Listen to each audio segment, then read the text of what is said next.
So he'll take some rest, I hope. That's a big assumption, isn't it? Donc Rinpoche ne va pas venir pour cette session. Donc j'espérais qu'on puisse se reposer un petit peu, mais bon, c'est peut-être... en fait, c'est peut-être... Je parle de mon souhait, de ce que moi j'aurais fait, de me reposer un petit peu. C'est ce que j'espérais faire, en fait, quand Rinpoche a dit qu'il venait pas, mais puis Rinpoche m'a dit, mais il faut que tu donnes ce discours.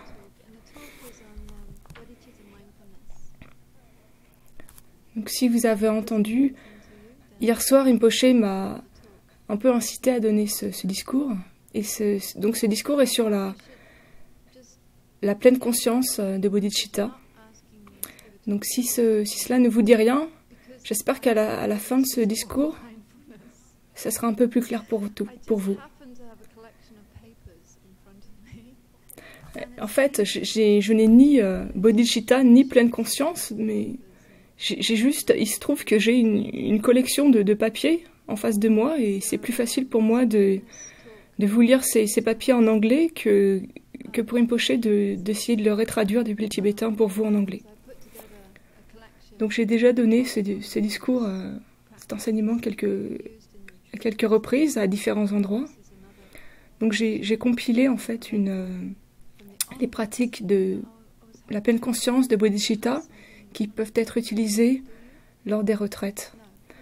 Et il y a aussi un livret qui est disponible auprès du service éducation et j'espérais que les gens là, vous puissiez avoir le livret.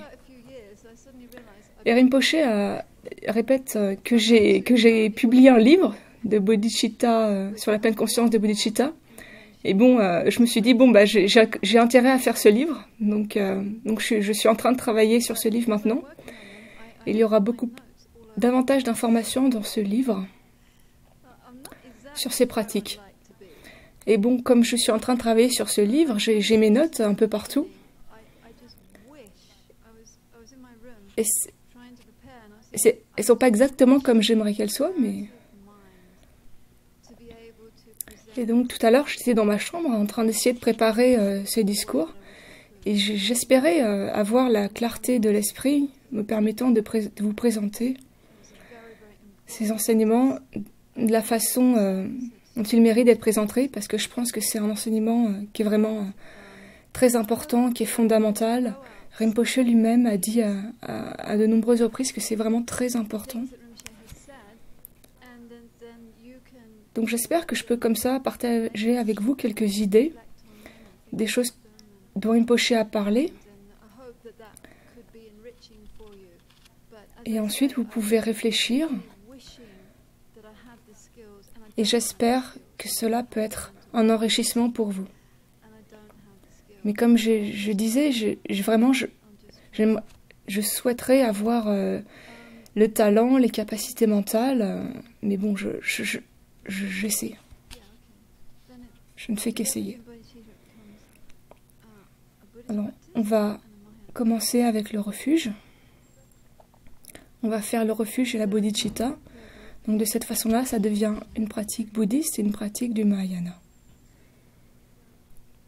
Donc dans le nouveau livre de prière de retraite, est-ce que quelqu'un peut m'aider ?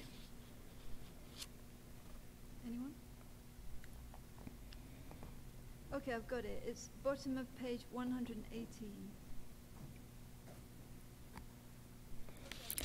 Ah ça y est, j'ai trouvé. Donc c'est en bas de la page 118.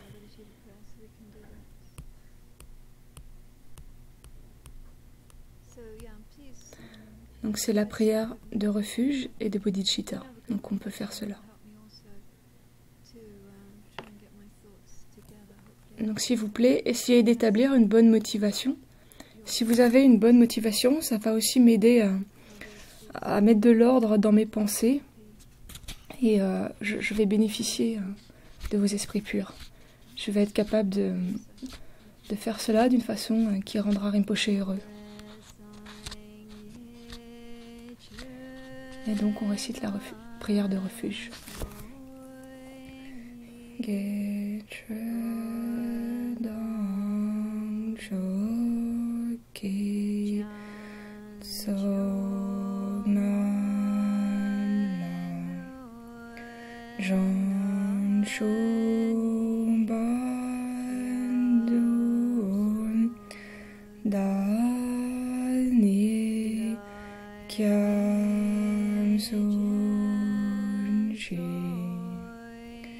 Dangin Shen So Gin Be Song Nan Gin Dorlam Ben She Song Ye Dromba Sho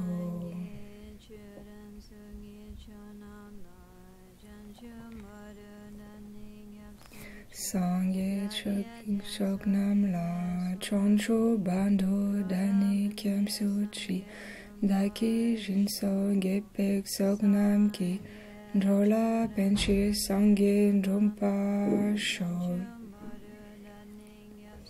Chodong Soki Sok Nam La Choncho Bando Dani Kyam Suchi Daki Jinso Gepek Sok Nam Ki Drola Penche Sangye Dropa Sho.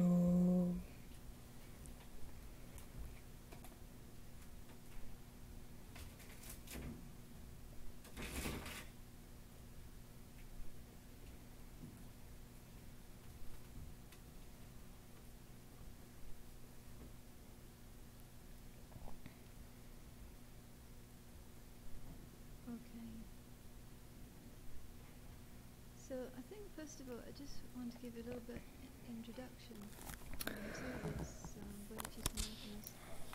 Donc je pense, In connection pour commencer, je vais faire une petite introduction à cette pleine conscience de bodhicitta en relation avec la lampe de la voix. Ah non, en fait, c'est la lumière de la voix. Donc c'est la 4e retraite. La première était en 2009. Et c'est fou, mais c'était il y a déjà 7 ans. Et ensuite, il y en a une en 2010. Et après, il y a eu une pause assez importante parce que Rinpoche a manifesté son AVC. Et ensuite, on est revenu en 2014. Et là, c'est 2016.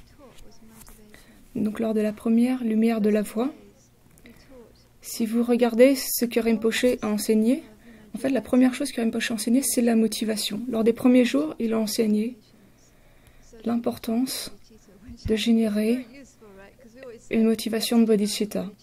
Et ensuite, il a enseigné des motivations afin de nous permettre à générer bodhicitta.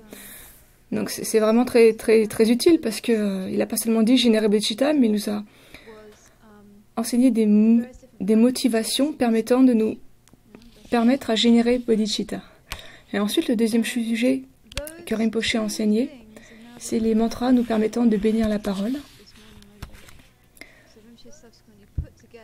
Et ces deux choses sont maintenant combinées dans les pratiques matinales. Donc Rinpoche a compilé une pratique matinale qui regroupe les mantras qu'il souhaite que nous récitions. Et ensuite, Rinpoche a enseigné donc la pleine conscience de la bodhicitta et nous a demandé de la pratiquer, cette pleine conscience. Et au cours de cette retraite, Rinpoche a continué. Il a enseigné sur le karma, la dévotion au maître comme étant le cœur de la voie. Il nous a enseigné que lors des guru yoga, de la Matshepa, c'est vraiment la pratique la plus importante. Donc il a enseigné le karma, l'impermanence, la mort, l'accumulation de mérite, il a enseigné différentes choses. Et à la fin de la retraite, il a dit « Ces pratiques de pleine conscience de la bodhicitta que j'ai enseignées, je souhaite que vous les pratiquiez. Et je souhaite que lors de la prochaine retraite, tout le monde les connaisse. » Et depuis le début de la retraite, tout le monde doit les connaître et les pratiquer. Et c'est ça la retraite. Donc là, je cite Rinpoche, c'est ça la retraite. Et Rinpoche, on dit encore la nuit dernière, ça fait partie de la retraite. C'est pas quelque chose en plus d'optionnel, ça fait partie de la retraite.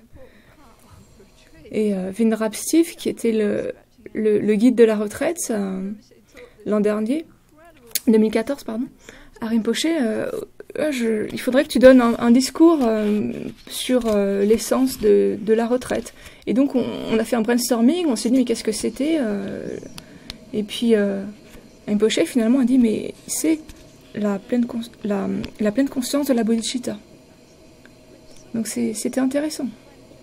L'essence de ce Rinpoché a dit l'essence de ce que j'ai enseigné l'année précédente, c'est la pleine conscience de la bodhicitta.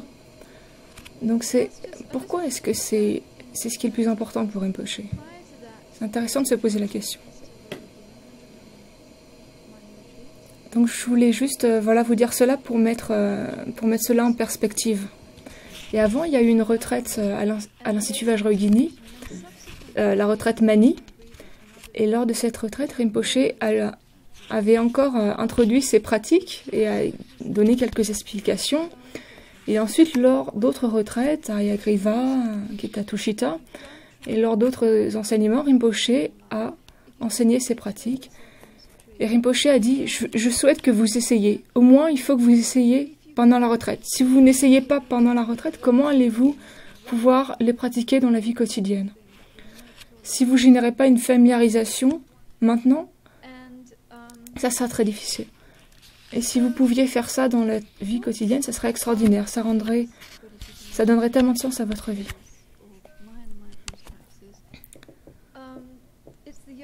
Donc, quelles sont ces pratiques de pleine conscience de bodhicitta? Donc, c'est le yoga de la conduite. C'est le yoga de la conduite pour la retraite et pour la vie quotidienne. Vous faites toutes les activités avec la pensée de dédier votre vie à tous les êtres. C'est ce que Rinpoché a dit hier soir. Il s'agit de dédier votre vie à tous les êtres. Donc je pense que c'est intéressant que ça se manifeste sous la forme de la motivation de bodhicitta. Donc la première chose à faire le matin, c'est de générer bodhicitta, la motivation de bodhicitta, et au cours de la journée, de raviver cette motivation, de dédier votre vie pour les êtres. Et vous ancrez cela, cette pleine conscience, comme des gathas, comme Thich Nhat Hanh utilise des gathas, quand je fais cela, je souris, etc. Enfin, je sais pas exactement, je me souviens pas exactement de ces gathas, mais quelque chose un peu similaire.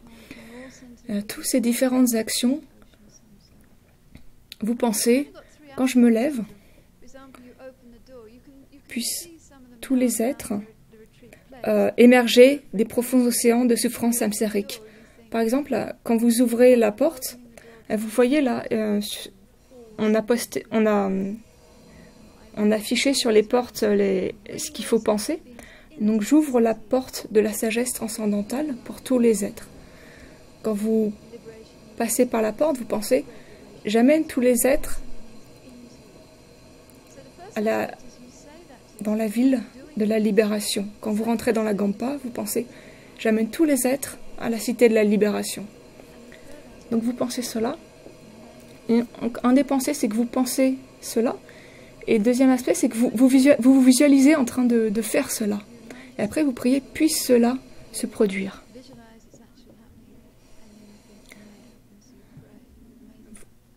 Vous vous rappelez,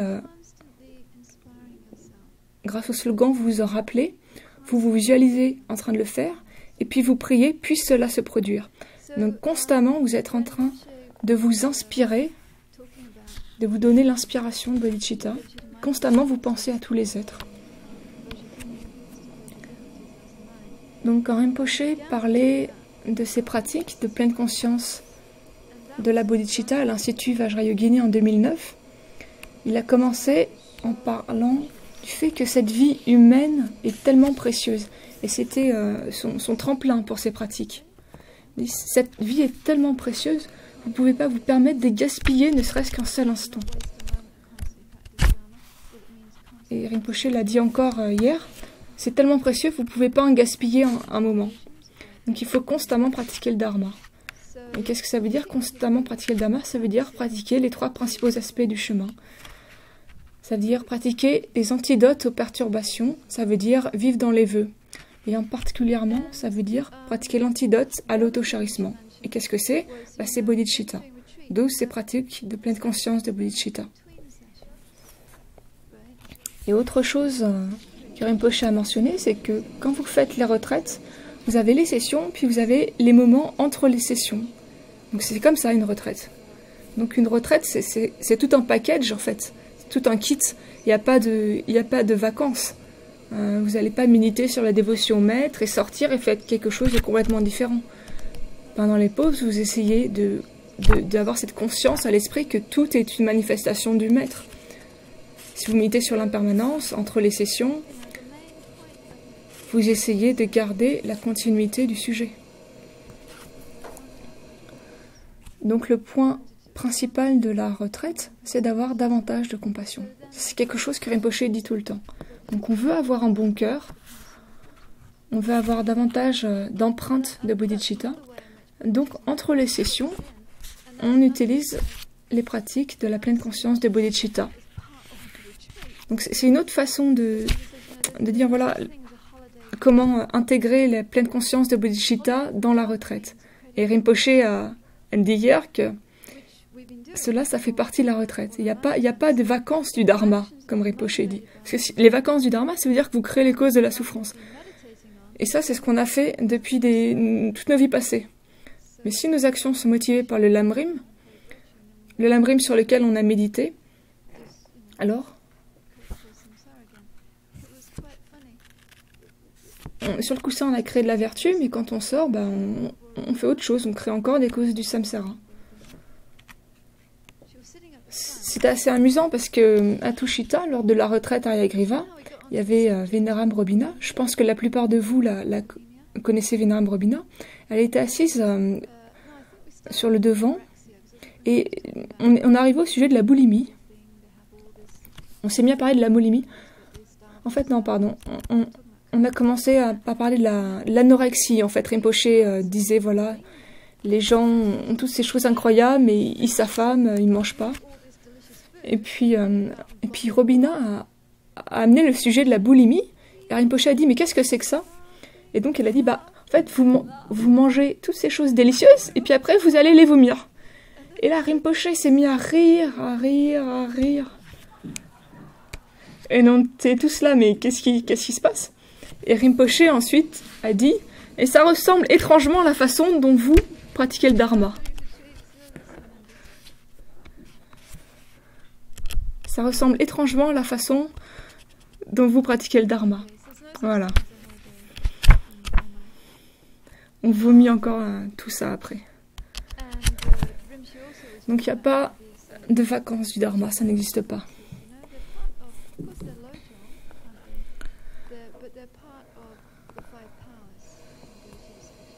Donc Rinpoche parlait du fait que ces pratiques font partie du Lojong et font partie des 5 pouvoirs. D'intégrer dans la vie, de tout intégrer dans la vie grâce aux 5 pouvoirs. Donc grâce à la motivation matinale et puis tout au fil de la journée.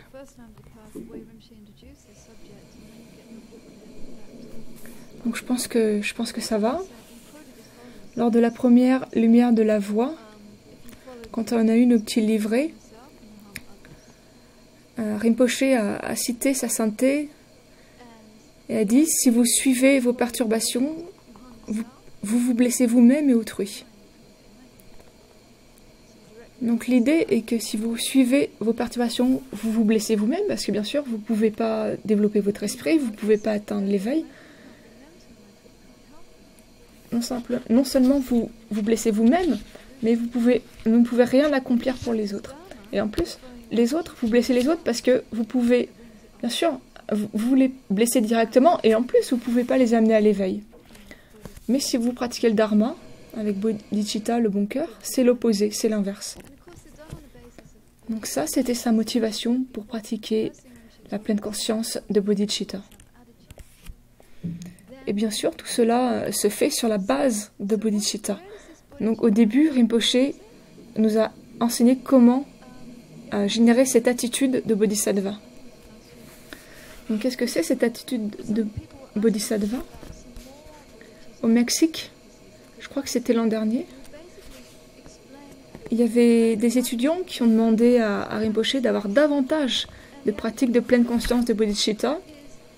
Et Rinpoché a expliqué l'attitude qui sous-tend les pratiques de pleine conscience de bodhicitta. Et l'attitude qui sous-tend, c'est cet esprit qu'on a entraîné grâce au raisonnement, à des méditations analytiques, de voir les autres comme étant les plus chers, les plus précieux, et donc les respecter, et donc les chérir. Et les chérir constamment. De les regarder comme étant les plus chers. Et donc dans la pratique matinale, le premier verset des 8 versets fait partie de la pratique, donc déterminé à atteindre de plus grands bienfaits pour tous les êtres, puissais-je toujours les considérer comme chers et précieux. Donc cet esprit qui regarde les autres comme étant les plus chers, les plus précieux, quand on s'est familiarisé avec cet esprit-là, alors les pratiques de pleine conscience de bodhicitta deviennent plus faciles et les deux esprits s'entraident les uns les autres. Et après, si quelqu'un veut objecter, il n'y a pas de problème. Je ne fais que partager cela avec vous, peut-être c'est pas vrai. Il nous faut vérifier, il nous faut analyser. Donc une retraite, ce n'est pas seulement des mantras, une retraite c'est nettoyer l'esprit, rendre l'esprit pur. Et même si on fait une retraite de déité, on fait des millions de choses pour le jeu. Donc en fait, la base de la retraite, c'est de se mettre en retrait de l'attachement à cette vie, de l'auto-chérissement, se mettre en retrait de l'auto-chérissement, d'arrêter de voir les choses comme existant de façon inhérente, arrêter de voir les choses comme existant de façon pure. Pardon.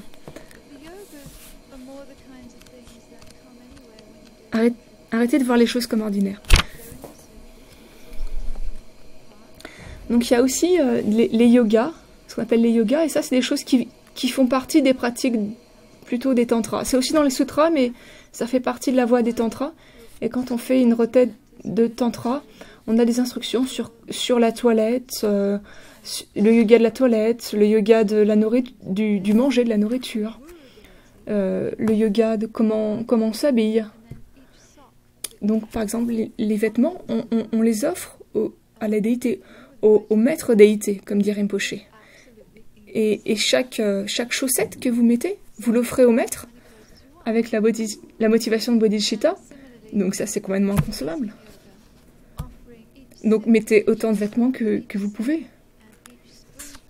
Et de la même façon, quand vous mangez, à chaque fois, chaque bouchée, chaque gorgée qu'on offre à nous-mêmes en tant que gourou deity, que maître déité, pardon, en pensant que le maître est tout, que le maître est toutes les écritures, les stupas, tous les objets saints, eh ben c'est complètement incroyable. On l'offre à nous-mêmes en tant que maître déité, qui est tout cela.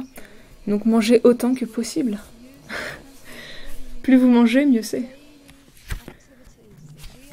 Donc ces pratiques de pleine conscience de la bodhicitta, on les utilise aussi pour transformer les pratiques quotidiennes qu'on fait dans la vie de tous les jours en une voie rapide vers l'éveil, en une façon d'accumuler des mérites extensifs et une façon de se purifier de façon extensive. Dans Rinpoché, habituellement, quand il présente ces sujets, la plupart de ces pratiques de pleine conscience de bodhicitta viennent d'un sutra qui s'appelle le sutra des nuages de joyaux. Rinpoché a mentionné d'autres noms de sutras, mais certaines de ces pratiques viennent de Rinpoché lui-même ou de maîtres de Rinpoché, aussi d'autres endroits. Mais le sutra principal, c'est celui-là, le sutra des nuages de joyaux. Et dans l'introduction de la pratique, on dit que la personne qui cherche la libération, l'état d'omniscience, doit œuvrer à tout un tas de différentes méthodes pour purifier son esprit, Et l'omniscient, donc le Bouddha, qui est extrêmement habile et a énormément de compassion pour nous les êtres, nous a expliqué comment transformer même ces activités qu'on opère dans notre vie quotidienne en une façon d'accumuler des mérites inconcevables. Ça, c'est l'introduction du sutra. Et puis, je voulais vous dire autre chose que Rinpoché mentionne souvent.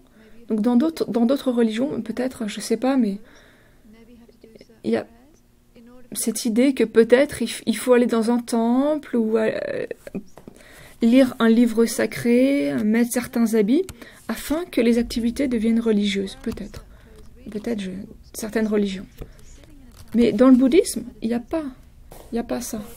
Mais on ne sait pas, en fait. Même si la personne porte certains vêtements, fait certaines pratiques, elle est assise en méditation, est-ce qu'elle fait une action vertueuse ou pas? On ne sait pas. Parce que tout ça, c'est lié, ça dépend de l'esprit. Ça dépend complètement de l'esprit de la personne. Donc on ne sait pas.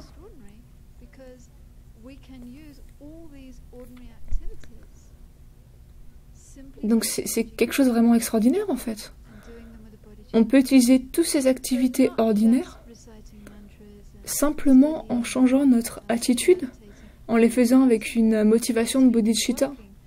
Donc c'est pas juste réciter des mantras, étudier, être assis en méditation, mais même manger, marcher, etc. Aller aux toilettes. Il y a une pratique pour quand on va aux toilettes. Se laver les dents, se laver les mains. Toutes ces choses peuvent devenir un moyen d'accumuler des mérites incroyables et de purifier. Et de se purifier. Ah, j'ai cru que Rinpoché allait venir. J'ai cru que Rinpoché arrivait. Et que j'allais pouvoir arrêter de parler.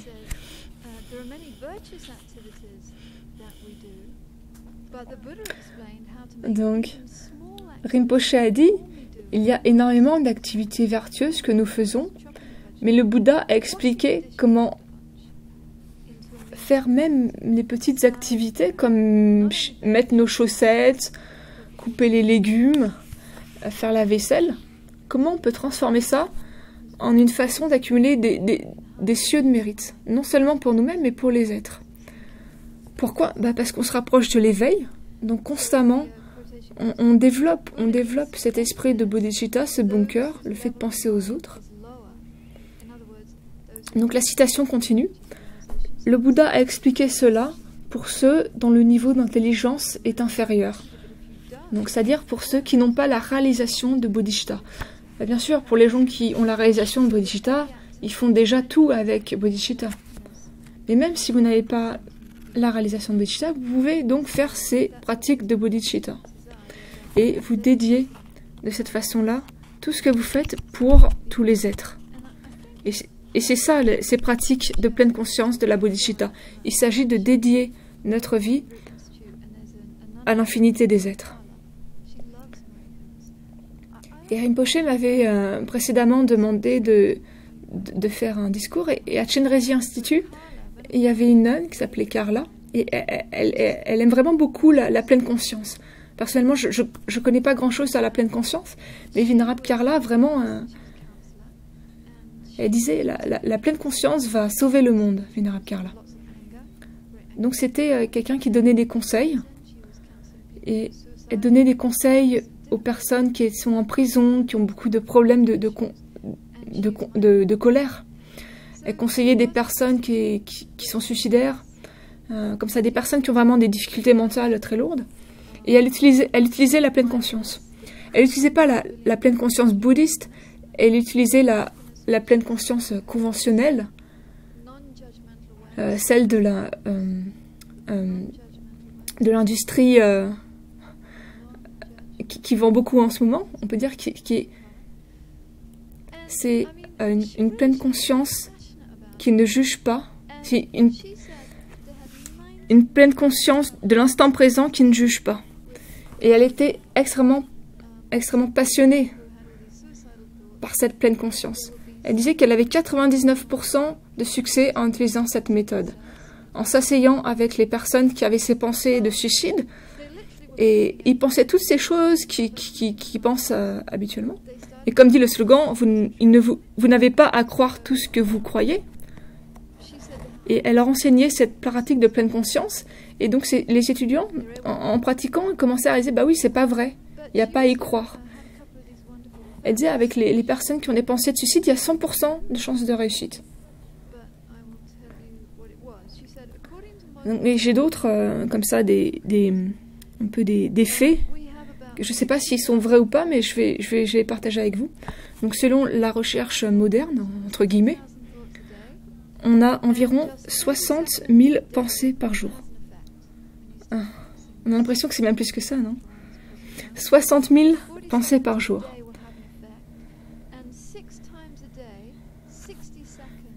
Et juste 40 secondes par jour,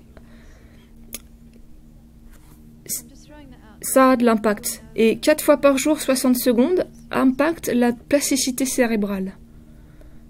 Donc je partage juste ça avec vous. Après, on sait tous qu'il y a des applications qui sont très populaires. Et en ce moment, si vous ajoutez le mot pleine conscience, même à un savon, c'est comme mettre bio, c'est sans OGM, c'est devenu... Et c'est rustique. Donc c'est comme ça, c'est devenu un label vendeur.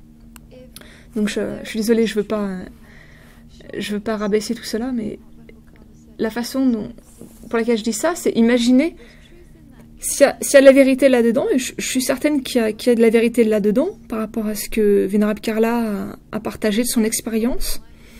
Imaginez si on utilise la pleine conscience de Bodhicitta. Parce que on peut avoir de la pleine conscience sur tous les sujets du Lamrim. Et imaginez l'effet que ça va avoir sur notre esprit si on utilise la pleine conscience de Bodhicitta. L'autre chose que je souhaite mentionner, c'est que cette pleine conscience n'est pas comme la pleine conscience du Theravada. Je marche, je marche, je marche. C'est ce que Rinpoche dit. Je sais que je suis en train de marcher, je sais que je fais pipi, je sais que je suis en train de cambrioler une banque. Même les voleurs, il faut qu'ils soient organisés, il faut qu'ils aient les bons outils, il faut qu'ils soient extrêmement silencieux et qu'ils aient beaucoup de pleine conscience, à quelle heure aller dans la banque, par où rentrer. Donc ils savent ce qu'ils sont en train de faire. Je vole, je vole, je vole. Donc quelle est la différence? En fait, la différence, c'est qu'ils ne pratiquent pas un antidote aux perturbations. Donc la pleine conscience, quand on dit je mange, il n'y a pas de lamrim. Mais la pleine conscience dont on parle ici, c'est une pleine conscience où on va appliquer un antidote à nos perturbations. Oui, vous êtes pleine conscience, d'accord, c'est bien, et puis quoi? Donc là, vous êtes pleine conscience dans le contexte de l'impermanence, dans le contexte que c'est de la nature de la souffrance, dans le contexte que c'est une hallucination, ça n'existe pas réellement la façon dont ça existe. J'hallucine ce qui m'apparaît. Rinpoche a dit hier soir, les choses viennent de l'esprit. Et donc, si on l'applique à Bodhicitta, c'est extrêmement puissant. Et la pleine conscience de Bodhicitta est reliée et liée aux êtres. C'est pas relié à nous, c'est lié aux êtres. Donc Rinpoche s'est un peu rendu compte qu'on pratiquait pas cela. Donc il commençait à poser des questions aux gens lors des enseignements. Il posait une question à Harry, Kendall et quelques autres personnes, et il disait, et donc ils étaient en train de méditer, et puis Rinpoche a dit, Harry, qu'est-ce que tu fais quand peu importe. Et Rinpoche vérifiait la réponse, et je mentionne pas de nom, hein, c'est pas lié à quelqu'un en particulier, c'est complètement fictionnel. Mais beaucoup de gens donnaient des réponses. Par exemple, Rinpoché disait « Qu'est-ce que tu penses quand tu te laves ?» Et l'étudiant disait bah, je lave mes karmas négatifs. Et Rinpoché disait « Non, non, non, non, non, non, non, non. » Et pourtant, qu'est-ce qu'il y a de faux dans cette réponse? Ben, il y a toujours le jeu qui est là. Et Rinpoché dit cette pleine conscience, elle est toujours liée aux êtres. Oui, bien sûr, vous pouvez dire je lave mes karmas négatifs, mais il faut dire je lave les karmas négatifs, les perturbations de tous les êtres. Il faut dire cela, penser cela pour que ça devienne une pleine conscience de bodhicitta. Donc en faisant cela, bien sûr, ça purifie aussi vos propres karmas négatifs et vous accumulez des mérites. Et de cette façon-là, tout ce que vous faites, toujours le dédier aux êtres. Et de cette façon-là, comme les êtres sont infinis, indénombrables, vous accumulez des mérites infinis, indénombrables. C'est ça la logique. C'est ça, enfin, en tout cas, c'est ce que je comprends de ce que Rinpoché enseigne. Donc c'était l'introduction.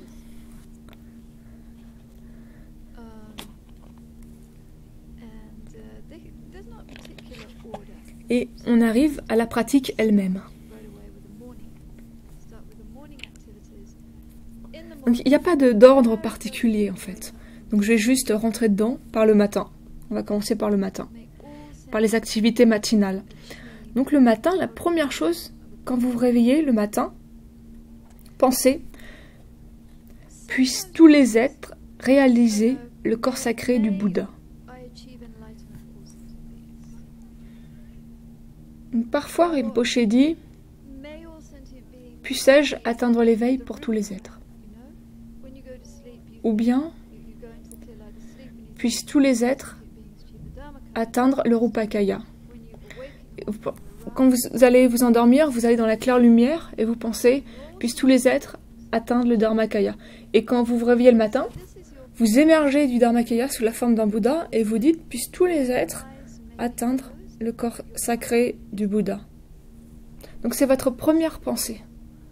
Rinpoché dit, peut-être vos yeux sont encore fermés, mais votre esprit est ouvert. Vous connaissez cet état? C'est l'état au cours duquel, en général, je me rendors. Je pense, oh, encore 5-10 minutes, ça va pas faire de mal. Donc c'est vraiment essayer d'avoir cette première pensée, même avant d'ouvrir les yeux. Et Rinpoché a dit dans le passé, c'est la motivation de bodhicitta la plus courte qu'on puisse faire. Juste la première pensée quand vous vous réveillez le matin, puissent tous les êtres réaliser le corps sacré du Bouddha. Donc la suivante, quand vous vous levez, quand vous sortez de votre lit, et aussi si vous étiez assis et que vous vous leviez. Donc vous vous asseyez pour méditer, puis vous vous relevez à la fin. Donc à chaque fois qu'on se lève, vous pensez, puissent tous les êtres émerger des profonds océans de souffrance samsarique.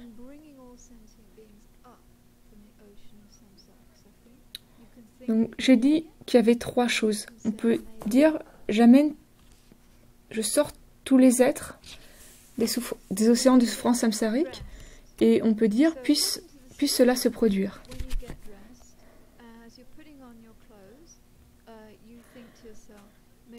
Et quand vous vous habillez, donc selon les sutras, quand vous mettez vos vêtements, vous pensez, puissent tous les êtres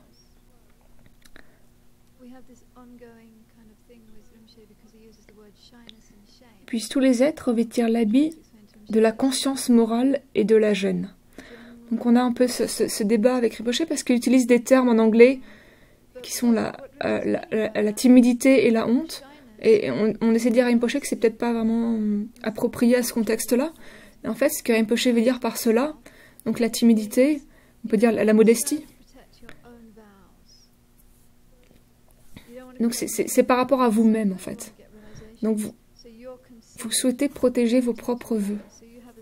Vous voulez pas créer de karma négatif, souffrir, vous voulez avoir des réalisations, donc vous protégez vos vœux. Vous avez un sens de la modestie. Et la honte, ça se réfère aux autres, dans le sens où, devant le champ de mérite, vous avez pris des vœux, vous avez promis de garder des vœux pour tous les êtres. Donc, lié à la conscience morale, vous voulez préserver ces vœux. Et donc on pense, puissent tous les êtres revêtir l'habit de la conscience morale et de la gêne. Donc cela, ça vient des sutras. Et selon les tantras, comme je l'ai dit précédemment, donc vous êtes vous-même la déité, ou bien le maître déité, comme dit Rinpoche. Et vous pouvez offrir les vêtements à vous-même en tant que maître déité, ou bien au maître à votre cœur. Et vous offrez tous les vêtements en tant que vêtements divins à vous-même en tant que maître déité. Ou déité au maître au cœur. Et juste en pensant que vous offrez au maître, vous accumulez des mérites incroyables. Avec chaque vêtement que vous revêtez, vous accumulez des mérites incroyables.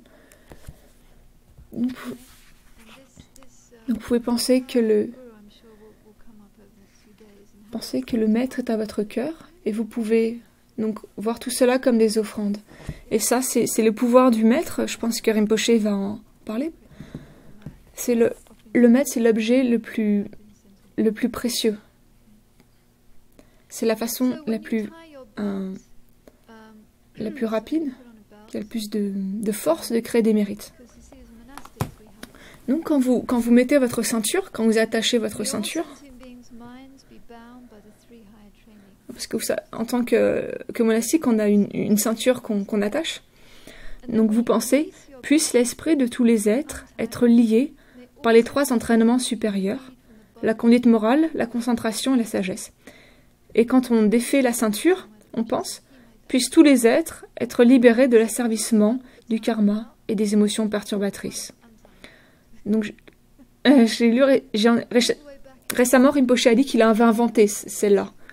Il a dit, il y en a déjà une pour quand on boucle la ceinture, donc il en a inventé une pour quand on desserre la ceinture. Et ça vient il y a très très longtemps, des premiers jours à Kopan. Nick, le gardien des archives de l'FPMT, le joyau qui exauce les souhaits. Donc à chaque fois que vous vous asseyez, vous pensez « Je conduirai tous les êtres au cœur de l'éveil. Puisse cela se produire. » Donc vous rentrez dans la gompa, vous vous asseyez « Je conduirai tous les êtres au cœur de l'éveil. »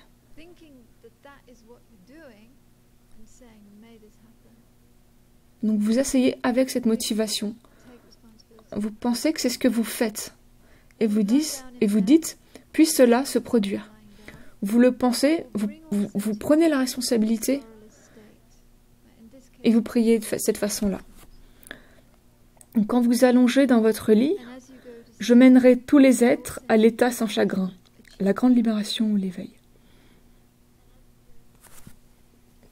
Et au moment où vous vous endormez, vous pensez, puissent tous les êtres réaliser le Dharmakaya. Donc en fait, il y a un yoga du sommeil. Et Rinpoche m'a dit qu'il souhaite l'enseigner, ce yoga du maître. Il veut élaborer. Donc il y a beaucoup de choses qu'on peut dire dessus. Pour le moment, Rinpoche a enseigné la façon des sutras de pratiquer le yoga du sommeil, où on s'allonge sur la droite. Donc tout ça, c'est décrit dans le Lamrim Chenmo de la Matsongkhapa. On visualise de la lumière, on a des pensées vertueuses et on va se coucher en pensant qu'on va se lever tôt le lendemain matin pour aller méditer. Et il y a un mantra qu'on souffle sur la paume de la main et on se rappelle le Bouddha. Et en faisant cela, c'est plus facile de prendre naissance dans une terre pure quand on meurt. Le moment de la mort est beaucoup plus simple si on fait ça chaque soir, si on s'entraîne de cette façon-là chaque soir. Donc ce sera plus facile de mourir en se rappelant le Bouddha et puis d'aller dans une terre pure. Et il y a aussi un yoga du sommeil tantrique avec créativité et sans créativité. Donc je ne sais pas comment Rinpoché va élaborer là-dessus. Et quand vous vous couchez, vous pensez, puissent tous les êtres réaliser le Dharmakaya. C'est au moment où vous vous endormez. Puissent tous les êtres réaliser le Dharmakaya. Donc il y a des anciens étudiants qui connaissent tout ça. Mais Venerable Ke nous a dit qu'il y avait beaucoup de nouveaux étudiants lors de la retraite. Rinpoché parle du fait que selon le Lamrim, avant d'aller vous coucher le soir, vous vérifiez, vous analysez ce que vous avez fait pendant la journée, combien d'actions positives, combien d'actions négatives, et puis vous purifiez le négatif. Et Rinpoché suggère particulièrement de faire les 35 Bouddhas, parce que Lama Tsongkhapa lui-même, c'était sa pratique. Il a fait des centaines de milliers de prosternations à chacun des 35 Bouddhas. Donc, Lama Tsongkhapa faisait... Alors là, c'est le moment des résolutions du début de l'année. Donc, Lama Tsongkhapa, avant d'aller se coucher, faisait 35 prosternations à chacun des 35 Bouddhas. Et ensuite, il s'allongeait en pensant « Je suis un moine complètement pur ». Et puis, il dormait avec un esprit complètement pur, complètement propre. Donc ça, je crois que c'est dans le Lamrim Chenmo. Rinpoché dit aussi, bien sûr, vous pouvez aussi faire Vajrasattva.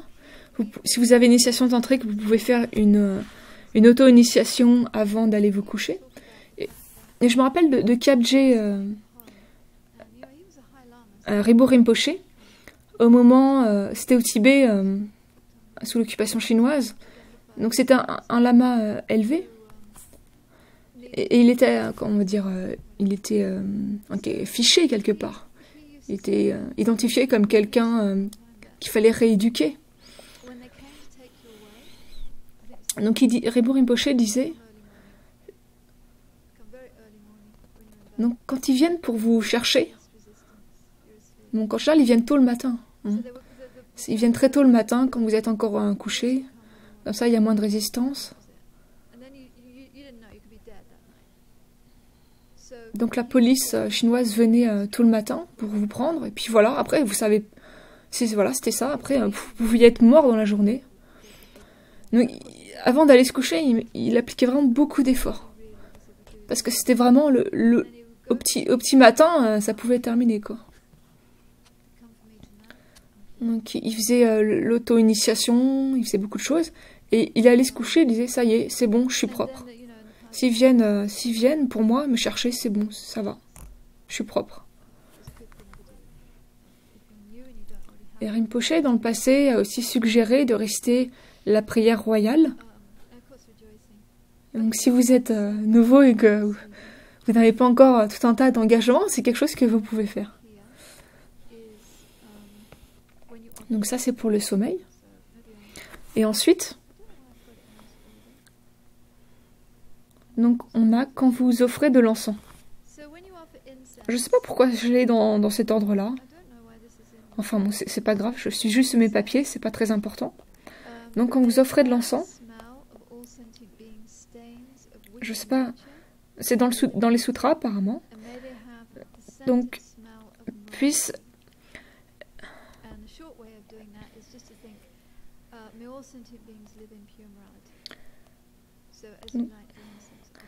donc quand vous offrez de l'encens, vous pensez que puissent tous les êtres vivre dans la pure moralité. C'est la façon courte de faire. Il y a une façon plus longue, on pense que puissent toutes les mauvaises odeurs des êtres qui viennent de leur perturbation être éliminées. Donc, vivre dans une pure moralité, c'est quelque chose d'extrêmement important. Je ne sais pas si Rinpoché l'a déjà dit là, mais il a dit dans le passé à de nombreuses reprises que si vous n'avez pas une pure éthique, alors vous n'avez pas de base, vous n'avez pas de fondation, vous ne pouvez pas construire la pratique. Donc c'est vraiment très important d'offrir beaucoup d'encens et de faire cette prière. Ça c'est une petite astuce, voilà. Offrez beaucoup d'encens, autant que vous pouvez, et priez. C'est une cause particulière, l'offrande d'encens est une cause particulière qui va nous permettre de vivre dans une pure moralité dans nos vies futures. et la pure moralité, la base permettant d'obtenir les réalisations.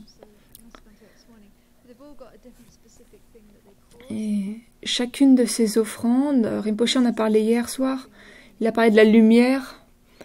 Toutes ces offrandes, en fait, ont des résultats spécifiques. Donc ça, c'est le résultat spécifique de l'encens.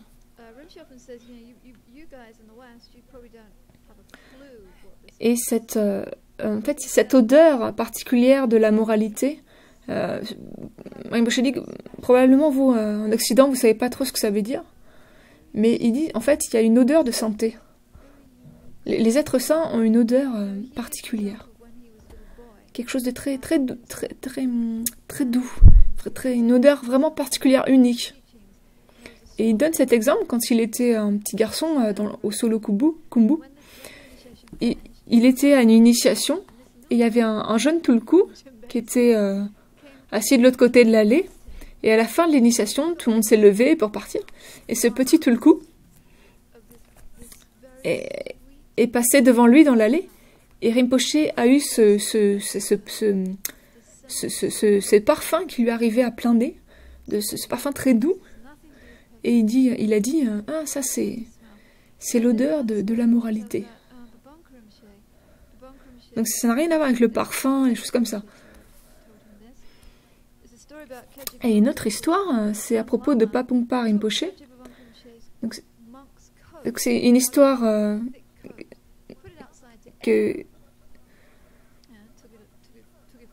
Donc il y avait un moine qui a pris le manteau d'hiver des moines, qui est très lourd, et donc il avait sorti dehors pour l'aérer au soleil.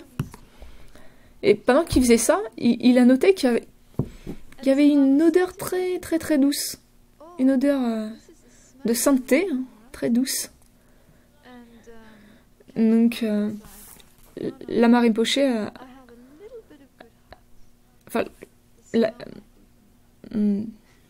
donc le moine a dit à Kyabje Papongpa, ah, ça c'est l'odeur de votre moralité. Et Papongpa Denpo a dit non, ça c'est juste j'ai un tout petit peu de bon cœur, donc ça doit être ça l'odeur.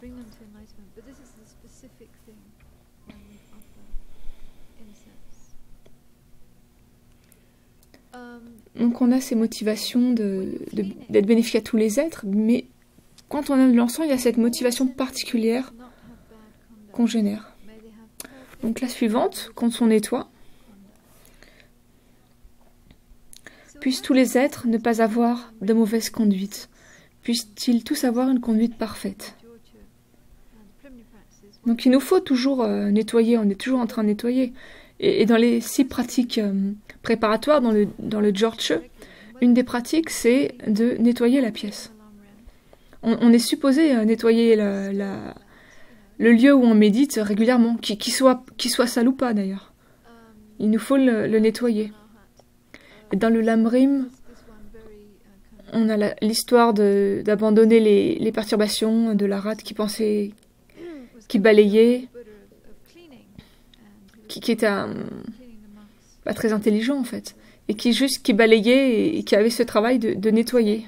Le Bouddha lui avait dit de nettoyer les chaussures des moines et la cour, en pensant abandonne la poussière, abandonne les perturbations. Et en disant cela, il a atteint les réalisations. Donc en général, dans le Lamrim, quand on nettoie, on fait le lien avec cela. Ou bien on fait le lien avec le nettoyage et la méditation de Lamrim sur laquelle qu'on est en train de faire. Par exemple, on pense, si on médite sur la dévotion au maître, on pense quand on nettoie qu'on purifie toutes les mauvaises façons dont on a eu dans le passé de se relier au maître. Tous les karmas négatifs qu'on a créés en relation avec le maître, qu'on nettoie cela. Mais là, donc avec la bodhicitta, il y a quelque chose de particulier qui est relié avec tous les êtres. Donc encore là, il y a une distinction, une particularité. Donc on élimine toute la poussière des obscurcissements de tous les êtres. Donc Rinpoché dit que si on pense sincèrement cela quand on nettoie, et c'est pas quelque chose d'anodin, même sa sainteté, a pour habitude de nettoyer sa pièce de méditation. C'est la façon dont le Bouddha a guidé ses disciples pour atteindre des réalisations. Donc c'est vraiment une pratique, c'est pas juste une idée comme ça. C'est une pratique du Dharma de nettoyer. Donc on arrive à la toilette. Donc bien sûr, vous nettoyez le visage, vous nettoyez vos vêtements, vous nettoyez vos mains après quand vous sortez des toilettes, vous brossez les dents. Il y a énormément de choses qu'on nettoie. On fait la vaisselle, on lave les légumes, on lave la voiture. J'ai pensé que d'offrir des lavages de voiture.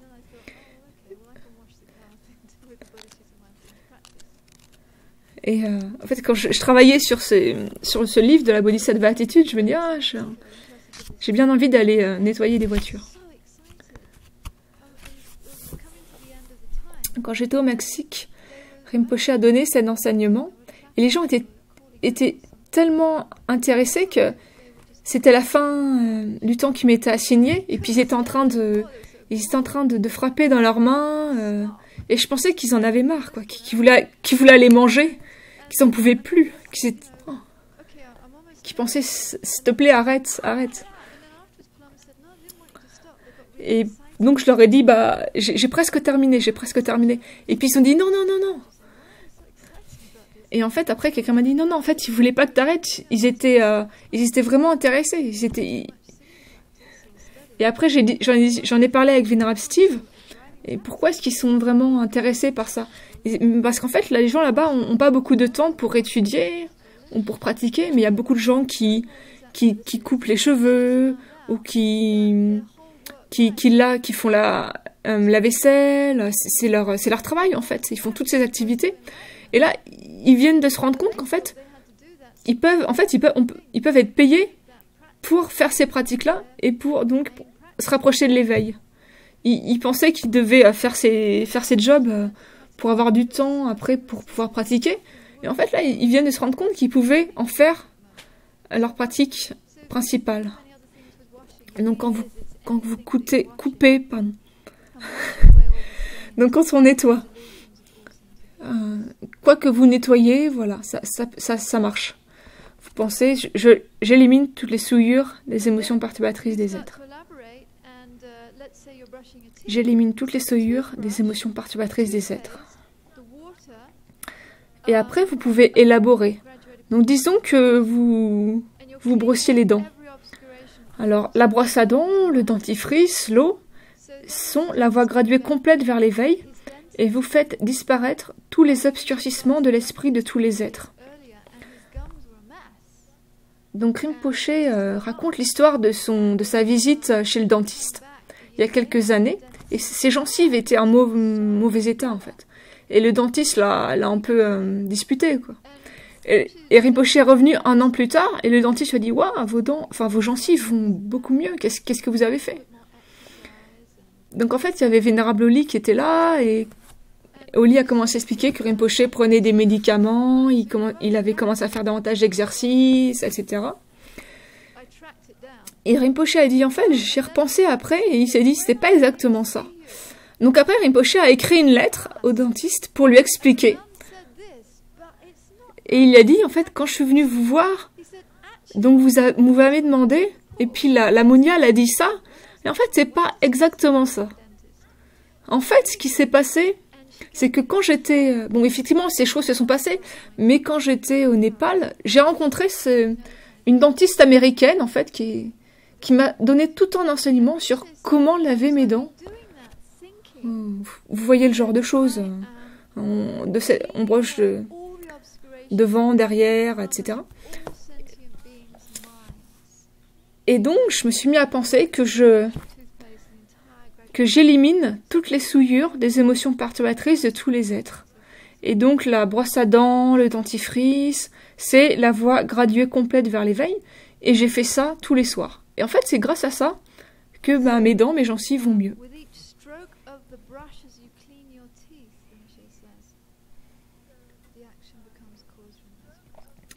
Donc avec chaque mouvement de la brosse à dents, on élimine toutes les souillures des émotions perturbatrices des êtres. Donc à la cuisine, il y a toujours beaucoup de choses à laver. Donc à chaque fois, c'est l'opportunité d'éliminer toutes les souillures des émotions perturbatrices de tous les êtres. Donc en pensant sincèrement de cette façon-là, ça devient une pratique du dharma, une façon de purifier, d'accumuler des mérites. Vous pouvez aussi penser que l'eau, c'est du nectar qui vient de Maître Vajrasattva, sa sainteté Dalai Lama, et qui nettoie les perturbations de vous, mais encore plus important, de tous les êtres. Surtout, toujours vous rappeler des êtres. Donc après, on a le bain. Donc ça, c'est un peu plus complexe. C'est plus en fait, donc la toilette, c'est plus en fait comme un yoga. Donc il y a la toilette extérieure, intérieure et secrète. Donc la toilette extérieure. Donc je ne sais pas si c'est très simple de faire ça chez nous, enfin en Occident. En Indonésie, ils ont une bassine où ils mettent l'eau et ensuite ils s'aspergent. Et en fait, en Inde, quand on a un seau, une bassine, après on s'asperge. Et aussi, quand j'habitais dans les montagnes, j'avais comme ça une bassine. Et maintenant, on a l'eau qui sort du robinet. Enfin, quoi qu'il en soit, on chante les 5 mantras puissants qui purifient les karmas négatifs sur la bassine ou la baignoire. On les souffle sur l'eau. Ça rend l'eau extrêmement puissante et ensuite on se lave. Donc ça rend l'eau très puissante. Et aussi, il y a un cristal avec un mantra dessus. Le mantra de Padmasambhava qui est gravé sur un cristal. Et si vous mettez ça dans l'eau là encore, ça va purifier l'eau. Donc les gens qui ont une initiation des tantras inférieurs, vous pouvez vous visualiser comme Chenrezig ou le Bouddha de la médecine, comme la déité. Et l'eau tombe donc sur vous en tant que déité. Et après, il y a la toilette secrète. Donc la toilette intérieure, c'est si vous avez reçu une grande initiation du tantra inférieur. Et ensuite, la toilette secrète, c'est pour la déité du tantra le plus élevé. Donc vous visualisez le maître à votre cœur. Si vous ne pouvez pas vous visualiser vous-même comme la déité, vous pouvez visualiser le maître à votre cœur. Et quand vous vous lavez, vous récitez. Vous savez, il y a une prière qu'on peut réciter qui se... Guru Vajradhara, qui englobe tous les 3 objets de refuge et se manifeste sous forme de l'ami vertueux qui accorde les réalisations, j'offre ce bain. Donc ça devient de cette façon-là une offrande du bain, qui est une des pratiques qu'on trouve dans le Dzogchen. Donc on ne peut pas tous aller offrir des bains à Rinpoche ou à sa sainteté, mais on peut faire cette pratique d'offrande du bain. Et vous pouvez faire cette pratique sous la douche. Vous pouvez penser que vous offrez un bain au maître. Donc cette pratique d'offrande du bain est importante. Et je me souviens qu'il y avait quelqu'un qui s'endormait toujours lors des enseignements. Et bien sûr, moi aussi, je m'endors pendant les enseignements.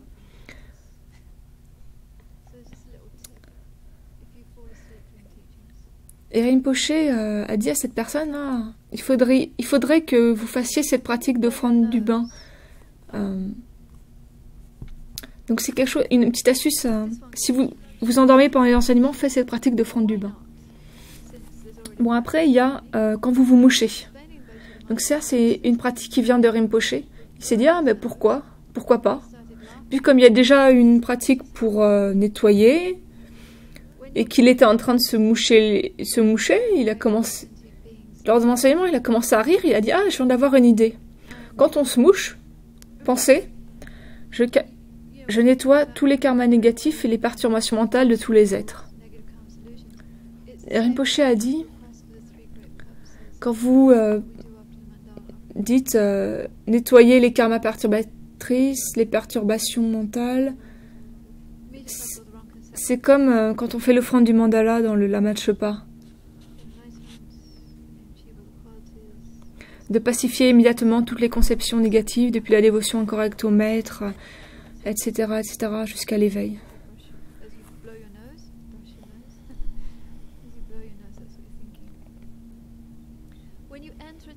Donc quand on se mouche, non pas quand on se mouche, c'est ce qu'on pense. Et quand on entre dans un temple, quand on rentre dans la Gompa, dans la salle de méditation, on pense, puissent tous les êtres être guidés dans la cité de la libération.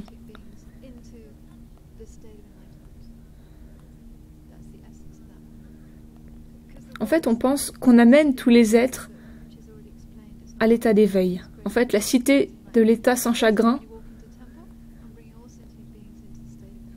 ça veut dire, c'est pas juste la libération, c'est la grande libération, l'éveil. Donc on pense qu'on guide tous les êtres vers l'éveil. Donc si vous souhaitez, en fait, vous pouvez vous mettre à côté de la porte et l'ouvrir, la fermer, l'ouvrir, la fermer, l'ouvrir, la fermer. Vous pouvez entrer, sortir de la pièce, entrer, sortir, entrer, sortir. Vous pouvez prendre une boîte de mouchoirs et puis vous mouchez le nez, vous mouchez le nez, vous mouchez le nez. Et en fait, c'est la familiarisation, le fait de répéter, qui va générer une réaction immédiate. Donc si vous pouvez vous asseoir, vous lever, vous asseoir, vous lever. Et puis je pense qu'il y a quelques personnes ici qui aimeraient bien faire le yoga du sommeil.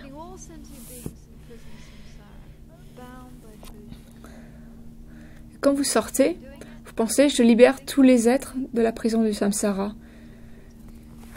Où ils sont. Je libère des liens, des perturbations et des karmas. Vous pensez que ça se produit et vous priez pour que ça se produise. Quand vous ouvrez une porte, j'ouvre la porte de la sagesse transcendale qui va au-delà du samsara pour tous les êtres. Quand vous fermez la porte, puisse aucun être ne jamais donc avoir à se réincarner dans le samsara. Je ferme la porte du samsara pour tous les êtres. Chaque fois que vous rencontrez votre maître, donc là il y a une section sur les objets saints, puissent tous les êtres rencontrer un maître parfaitement qualifié qui révèle la voie complète vers l'éveil. C'est incroyable, non? Si à chaque fois vous voyez Rinpoche, votre maître, vous pensez de cette façon-là, au lieu de penser « Waouh, génial, il y a Rinpoche, oh, on a trop de chance d'être là ». Enfin, c'est juste la façon dont je pense. Hein, mais... Puissent tous les êtres rencontrer un maître parfaitement qualifié qui révèle la voie complète vers l'éveil. Quand vous voyez une stupa, puissent tous les êtres atteindre le Dharmakaya. Rinpoche disait à Aptos, ils ont un stupa et qu'ils peuvent voir le stupa depuis les toilettes en fait. Donc c'est une raison super qui peut nous motiver d'aller aux toilettes. Donc Rinpoche dit, quand vous êtes aux toilettes, vous pouvez voir la stupa. Donc voilà, vous pensez, puissent tous les êtres atteindre le Dharmakaya. Et aussi à Kopan, la stupa de Bonnat. Et Rinpoche dit, donc il voit la stupa depuis la fenêtre. Et quand il va aux toilettes, donc il garde les lumières de la toilette allumées. Et il offre la lumière à sa sainteté. Donc c'est assez génial en fait. On offre la claire lumière au maître dans ce moment-là. Rinpoche disait avant, quand il restait, quand il dormait dans un hôtel, bah autant allumer toutes les lumières et les laisser tout le temps allumées, parce que de toute façon, on va payer le même prix à la fin. Et puis, il faisait ses prosternations sur le lit, parce qu'en fait, le lit est bien sûr un peu plus haut. Donc, il y a davantage de mérite par rapport à faire les prosternations sur le sol, au niveau du sol. Et puis, bien sûr, dans les hôtels, vous avez aussi ces petits verres qui fournissent ces petites verres plastiques. Donc, Rinpoche les utilisait comme bol d'offrande pour faire des offrandes d'eau. Et Rinpoche disait aussi, quand il atterrissait depuis un avion, il voyait les lumières et il offrait toutes ces lumières. Donc, donc, quand vous voyez un objet saint, une statue, vous pensez, puissent tous les êtres atteindre l'éveil très rapidement. Ou bien, puissent tous les êtres voir la terre pure de Bouddha. Ou bien, puissent tous les êtres atteindre les 3 kayas, les 3 corps d'un Bouddha, le Dhammakaya, Sambhogakaya, Rupakaya, et les 3 Vajras, corps par l'esprit d'un Bouddha.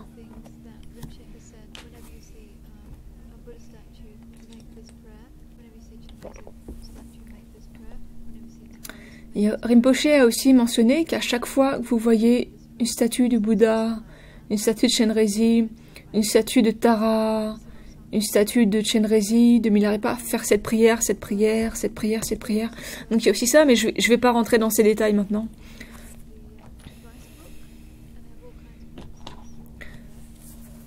Si vous allez sur le site de la Mayeshe Wisdom Archive, il y a un livre de conseils à Rinpoché où il y a tout un tas de pratiques dessus. Et il y a une pratique qui a été dictée à Vénérable Tresha au moment de la mort de Vénérable Tresha. Et dans la maison de Rinpoché, il y a toutes ces différentes statues, ces objets saints. Et il expliquait à chaque fois que vous voyez un de ces objets saints, comment prier, quoi penser. Donc, vous mettez vos mains en prosternation à votre cœur et vous arrêtez et vous faites une certaine prière et une certaine dédicace. Et à la fin vous avez fait la tournée de la maison, le tour de la maison.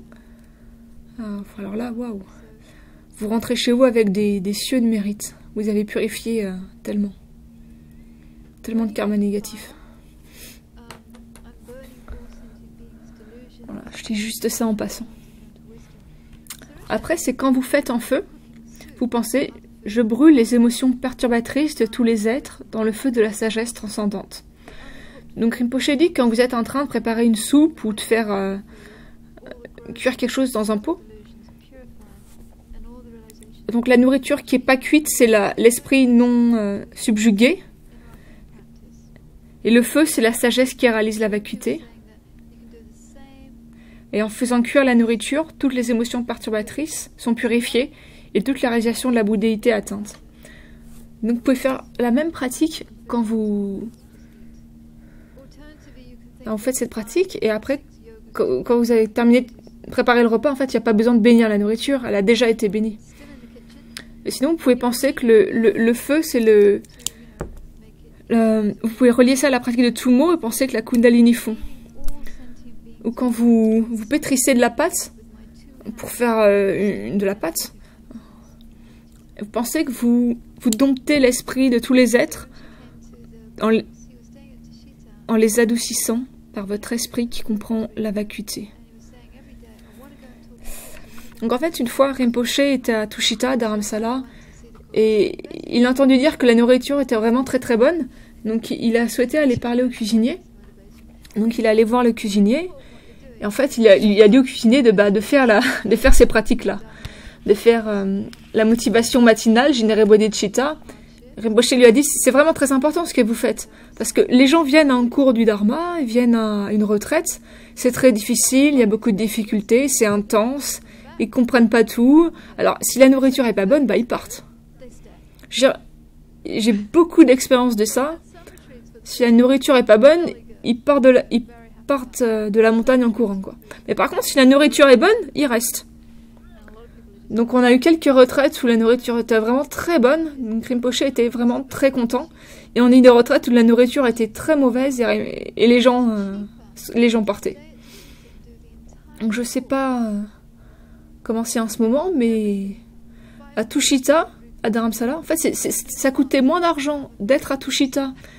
Le logement, la nourriture, tout, 500 roupies par jour. En fait, c'était moins cher que d'aller prendre juste un repas à Dharamsala. Donc en fait, il y avait toujours du monde à Tushita. Enfin, c'était peut-être pas pour cette raison, mais il y avait toujours du monde. En tout cas, Rinpoché était très content du cuisinier. Donc Rinpoché a dit au cuisinier d'avoir une bonne motivation, la motivation de Bodhicitta. Et il a commencé à lui donner des petits trucs et astuces, quoi penser quand il lavait. Donc voilà, il y avait ça pour quand il pétrissait la pâte, parce qu'ils font beaucoup de pain rond là-bas.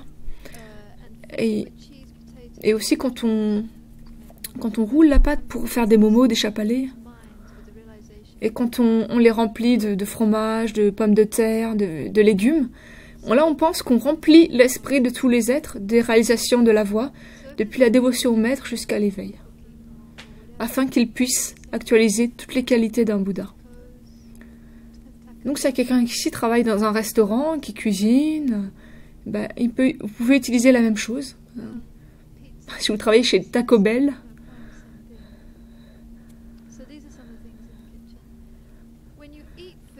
je travaille dans une pizzeria, etc. Vous pouvez appliquer les mêmes choses. Ensuite, quand vous mangez la nourriture, pensez, puissent tous les êtres être libérés des 6 émotions perturbatrices racines et des 20 perturbations secondaires. Donc ça, c'est la façon sutra de penser. Et bien sûr, là, il y a un yoga de la nourriture très développé. Il y a des prières avant de manger. Donc il y a le yoga de la nourriture. Il y a 3 choses en fait. La première, on fait les offrandes au Bouddha, Dharma et la Sangha en bénissant la nourriture. Deuxièmement, on pratique la générosité pour tous les êtres, donc tous ceux qui vivent dans votre corps. Et aussi tous les êtres autour de nous. Et la troisième façon, c'est pratiquer le yoga de la nourriture. Donc je crois que le troisième, c'est ce que Rinpoche va enseigner, donc je vais pas trop développer. Donc l'autre jour, j'étais en train d'éditer des transcrits de l'Institut Vajrayogini, des enseignements qui ont été donnés à l'Institut. Et maintenant, on est aux États-Unis, donc il y a l'élection présidentielle qui est en cours. Au cas vous n'êtes pas au courant. Mais donc n'allez pas voter novembre 6. Le 6 novembre, c'est le 8 novembre.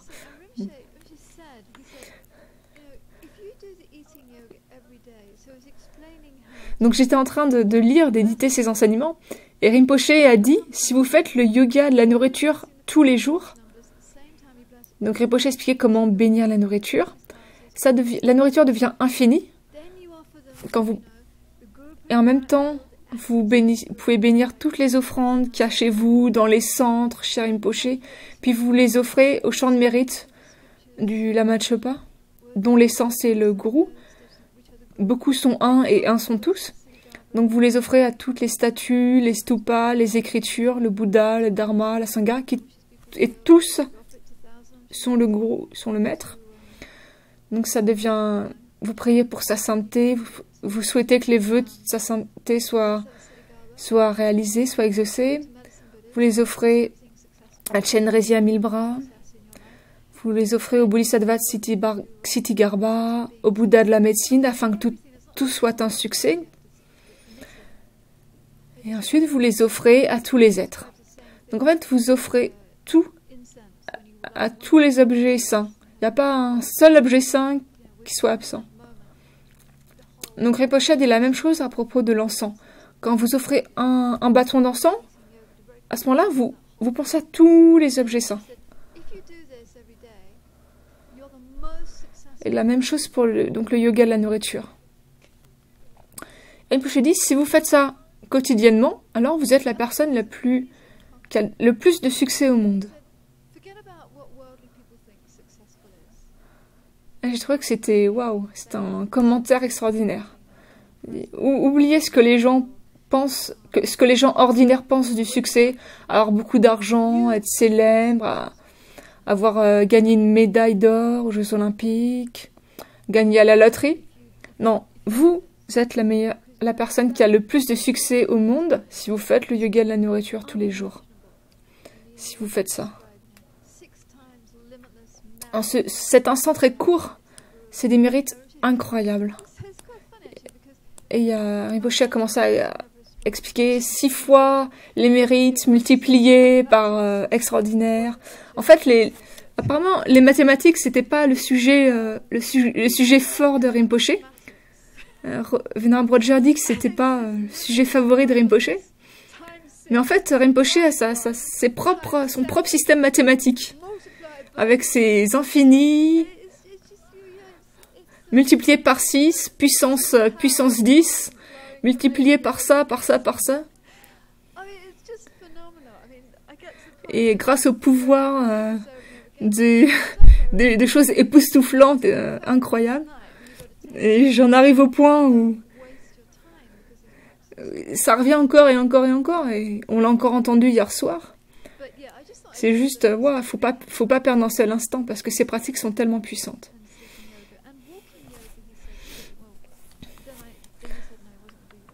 Donc j'étais très contente que Rinpoche dise qu'il allait enseigner le yoga de la nourriture, peut-être du sommeil, puis... Donc il y a un yoga de la nourriture. J'ai pas le temps de le couvrir, de le développer, mais il existe. Et l'alternative, en fait, si vous ne faites pas ces pratiques-là, en fait, vous utilisez vos mérites, pour avoir la nourriture, en fait. Et puis, il n'y a plus rien. Le fait d'avoir la nourriture vient de karma positif passé. Et si on la mange avec de l'attachement, bah, on épuise, en fait, ces karmas positifs. Et à cause de notre attachement, on crée des causes de royaumes inférieurs, d'états d'existence inférieurs. Et on créerait... Et voilà, c'est tout. Et ça, c'était extrêmement puissant. En fait, on épuise les karmas négatifs. On épuise notre stock des karmas négatifs. Les karmas positifs, pardon. Habituellement, on pense, ah, mais c'est pas... Je vais juste aller au supermarché, racheter la nourriture. Et il y avait une étudiante qui avait beaucoup de choses dans sa maison, et Geshe Lama Koncha qui a dit à chaque fois en fait que tu rajoutes des choses dans ta maison, tu épuises ton karma positif. Tous ces choses, tous ces objets, ça épuise notre karma positif. Donc la solution, bah, c'est de continuer à créer du karma positif. Donc il y a une autre pratique pour quand on va faire du shopping, faire les courses.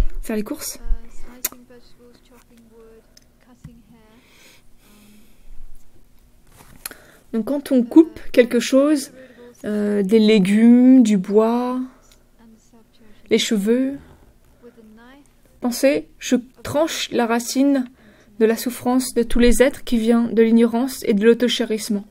Le couteau, c'est la sagesse qui réalise la vacuité et bodhicitta.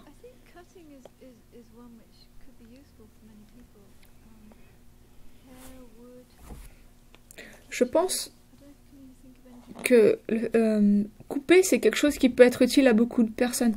Dans les cheveux, le bois, les légumes. Est-ce que quelqu'un peut penser à autre chose?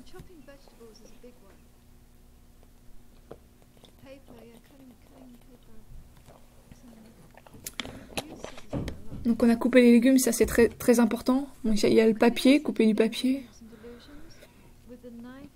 On fait ça assez souvent en fait.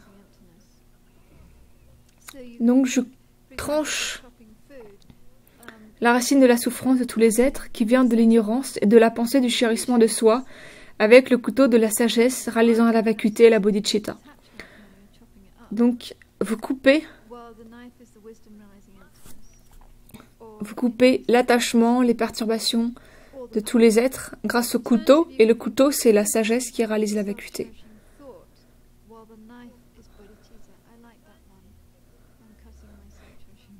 Ou vous pouvez penser que la nourriture c'est l'attachement de tous les êtres, l'autochérissement de tous les êtres, et le couteau tranche cela. On coupe la pensée du chérissement de soi, vous pensez, je coupe la pensée du chérissement de soi de tous les êtres avec le couteau de la bodhicitta. Vous pouvez aussi penser qu'avec donc le couteau, c'est la sagesse qui réalise la vacuité, et vous tranchez la racine du samsara de tous les êtres. Donc quand vous pensez de cette façon-là, le fait de couper va être bénéfique à tous les êtres. Ça devient une cause de bonheur pour tous les êtres. Donc on arrive à la fin. quand vous marchez, donc marcher c'est aussi quand vous conduisez une voiture, un bus, quand vous volez dans un avion. Donc il y avait un conseil de Milarepa. Il disait, quand je marche, je suis l'instruction selon laquelle le fait de marcher devient une circumambulation. Donc vous pensez que tous les objets sacrés des 10 directions dans tous les univers sont sur votre droite. Et en fait, si vous y pensez, c'est vrai. C'est correct ça? Ou ça marche juste si la Terre est ronde?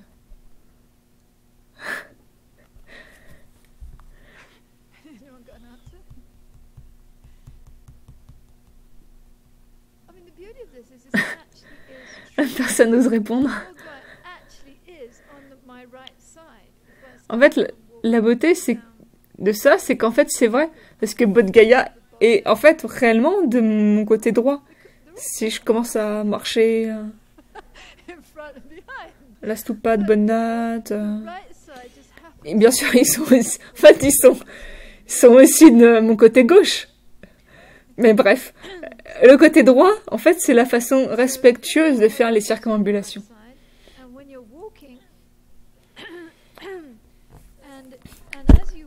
Donc vous pensez que tous les objets sacrés sont sur votre droite, et quand vous marchez, donc vous les circumambulez. Donc ça, c'est le conseil de Milarepa. Ça s'y permet de purifier votre karma négatif et créer la cause pour l'éveil. Ça permet de rendre le fait de marcher empli de sens. Tant qu'à marcher, autant en faire une circumambulation.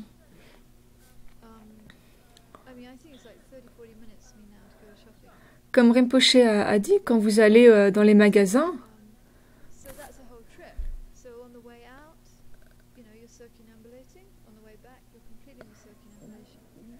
en fait, par exemple, pour moi, rien que pour aller dans un magasin, il me faut 30-40 minutes. Donc pour y aller et pour revenir, j'imagine que je fais une circumambulation. Je fais la moitié de la circumambulation en y allant et puis je fais l'autre moitié en revenant. C'est la même chose ici quand on monte et quand on descend de la montagne. Vous pouvez aussi penser que... Vous pouvez penser, j'amène tous les êtres dans une terre pure. Vous pouvez penser que vous amenez tous les êtres à la terre pure. Vous pouvez aussi penser que vous amenez tous les êtres à l'éveil. Quand vous marchez, quand vous conduisez. Et si vous faites cela, alors tout devient dharma. Tout devient dédié aux êtres. Donc Rinpoche dit, bien sûr les autres méditations du Lamrim peuvent être faites quand on marche, quand on conduit. Et dans le temps, Rinpoche envoyait les gens marcher au bord de la route. Mais ça n'a jamais été je lève mon pied, je baisse mon pied, je lève mon pied, je baisse mon pied. Ça a toujours été ce qui m'apparaît vient de mon esprit, ou c'est mon dernier pas avant ma mort. C'est toujours été ce genre de pensée qu'on avait. Pas juste je suis consciente que je lève mon pied, que je baisse mon pied.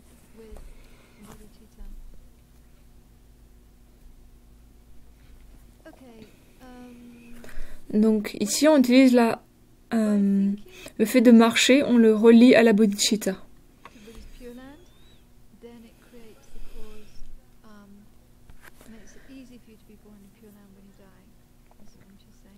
Donc en pensant qu'on amène tous les êtres dans les terres pures de Bouddha, ça va, quand on va mourir, ça sera plus facile pour nous de prendre naissance dans une terre pure.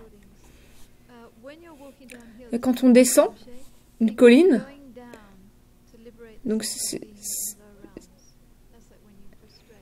c'est quelque chose qui vient de Rinpoche. Quand vous descendez d'une colline, pensez, je descends dans les sphères d'existence inférieures pour libérer les êtres.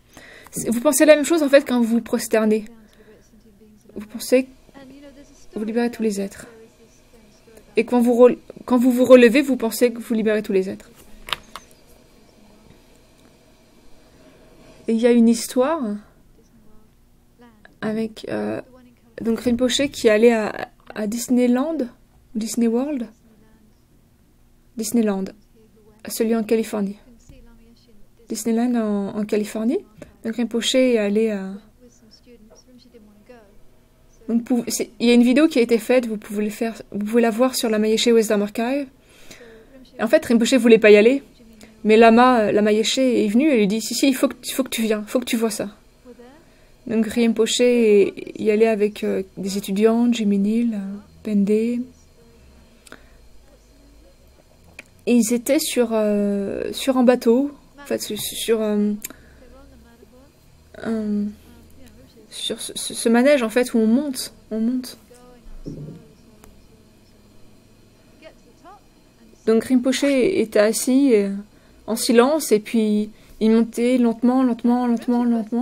Ils arrivent au sommet et tout d'un coup, pshiout, ils redescendent très vite. I said, what happened? He said, well, he said, Et Rinpoche s'est mis à rire. as I was going up, I was thinking I was Et après, on a demandé à Rinpoche qu'est-ce qui s'est passé. Et Rinpoche a dit ah, en fait, quand je montais, j'ai pensé que j'amenais tous les êtres, tous les étudiants jusqu'à l'éveil. Et oh là là, qu'est-ce que c'était un travail difficile.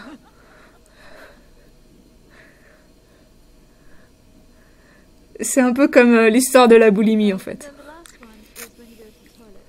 The last one we go to when you go to the toilet. Visualize Vajrasattva. Et donc après, pour terminer, il y a quand vous allez aux toilettes. Donc vous visualisez Vajrasattva sur le sommet de votre tête.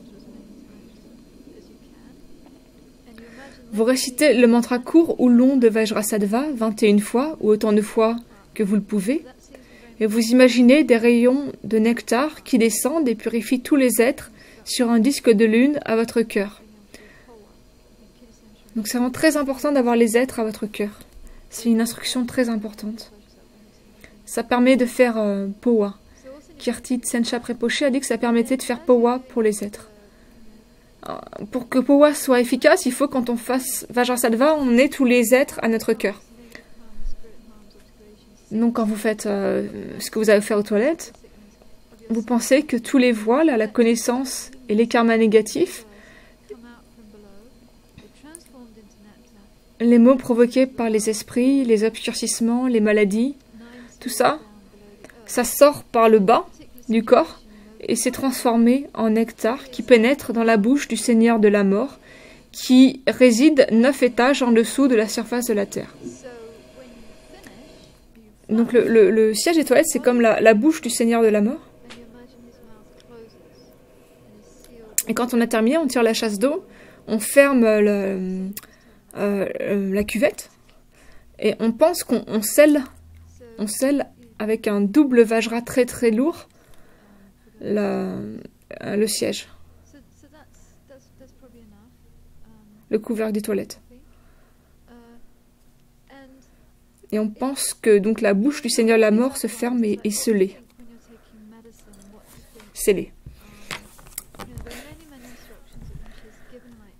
Donc il y a d'autres choses à penser quand on prend des médicaments. Il y a beaucoup d'instructions que Rinpoche a données de ce type-là, permettant de transformer les activités ordinaires en la voie vers l'éveil. Mais je pense que ça suffit pour aujourd'hui. Donc je vais continuer d'essayer de réunir ces conseils, ces instructions. Et si quelqu'un a une question, et sinon, on peut arrêter là. Rinpoche va venir un peu plus tard. Pas de questions? Donc on va dédier faire les prières de dédicace.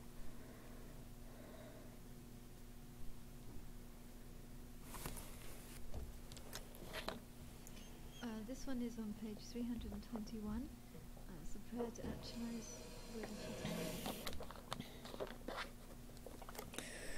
La page 321, la prière pour réaliser Bodhicitta.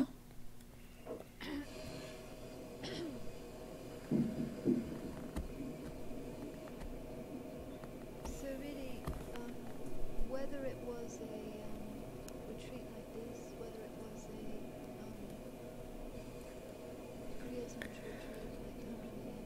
Donc quand il y a une retraite comme ça, une retraite, ou bien une retraite de Kriya Tantra, une retraite de Mani, une retraite de Anuttara Yoga Tantra, à chaque fois, Rinpoche a dit, c'est vraiment très important, vous devez faire ces pratiques. C'était pas, oh, si vous voulez essayer ça, vous pouvez essayer. Non, non, c'était, il disait, Rinpoche a dit, la retraite, c'est ça. C'est vraiment important. Donc, s'il vous plaît, si vous pouvez. Et Rinpoche m'avait demandé de faire un discours à Bendigo. Et j'avais mentionné au début de ce discours que j'avais le sentiment qu'on n'a pas assez essayé d'appliquer ces enseignements. Donc, si quelqu'un a des suggestions, donc je sais qu'à l'Institut Vajrayogini, ils ont dit qu'ils allaient demander aux gens de s'engager à faire ces pratiques pour quelques semaines, comme une offrande pour Rinpoche. Ils se sont aussi engagés à réciter le sutra de la lumière dorée quotidiennement. Donc, ils en ont fait vraiment déjà beaucoup, ils les ont déjà offerts à Rinpoche. En fait, la meilleure façon de faire, c'est de choisir une ou deux pratiques de pleine conscience de la bodhicitta. Et je plaisantais pas quand je disais de se lever, s'asseoir, ou bien ouvrir la porte, fermer la porte, ouvrir la porte, fermer la porte. Donc là, à la retraite, ils nous ont facilité un peu le travail en mettant des petits stickers sur les portes, avec écrit la phrase à laquelle il faut penser. Et s'il vous plaît, vraiment essayez de pratiquer chaque jour une ou deux de ces pratiques. S'il vous plaît.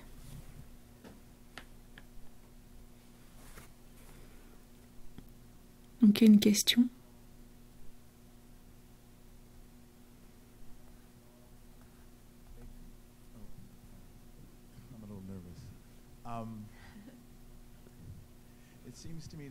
Donc la question c'est pourquoi est-ce que c'est important d'être aussi spécifique quand on mange, quand on fait ça.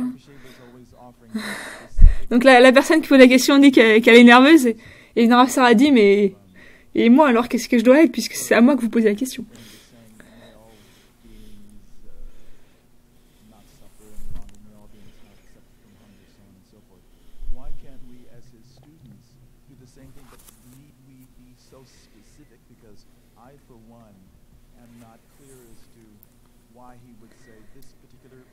En fait, l'étudiant demande pourquoi est-ce qu'il faut être aussi spécifique.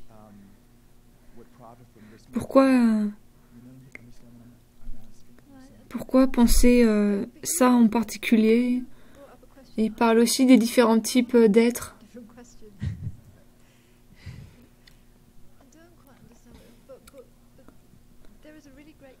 Donc Sarah dit qu'elle va rebondir sur la question pour donner une réponse à une question dont elle voulait parler en fait. Pourquoi est-ce qu'il faut dire ces choses spécifiques et pourquoi est-ce que je peux pas faire mes propres pratiques en fait, créer mes propres pratiques?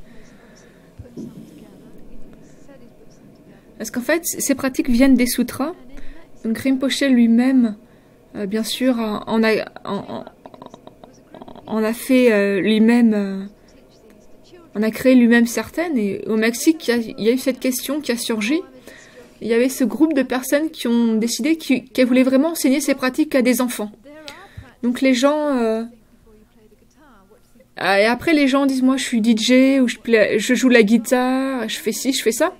Donc en fait, il y a des choses auxquelles on peut penser avant de jouer d'un instrument de musique, etc. Tout ça, ça existe. Ça existe déjà, en fait. Je les ai pas encore compilés. Je les ai, mais je vous les ai pas présentés là parce qu'elles sont pas forcément reliées à la pleine conscience de la bodhicitta. Mais il y a des choses auxquelles il faut penser avant de chanter, avant d'enseigner, avant de recevoir quelqu'un en entretien, etc. Mais après Rinpoche a dit, vous pouvez faire vos propres pratiques, mais celles qu'on fait là, c'est spécialement la bodhicitta. C'est vraiment lié aux êtres, à tous les êtres. Donc quand quand au Mexique, on a demandé à Rinpoche, des gens ont posé des questions, par exemple, qu'est-ce que je dois dire à mon enfant qui est toujours sur l'iPad, sur l'iPhone? Et donc Rinpoche a donné 2 enseignements. Et l'essence, c'était d'apprendre à respecter, d'apprendre à être bon envers les autres. D'avoir développé cette attitude de voir les autres comme étant bons et précieux, comme étant la source de tout notre bonheur. Donc la réponse à l'iPad, Rinpoche a fini par dire pensez que je vais utiliser cette machine pas pour blesser aucun être, mais au contraire pour les libérer de la souffrance et les amener à l'éveil.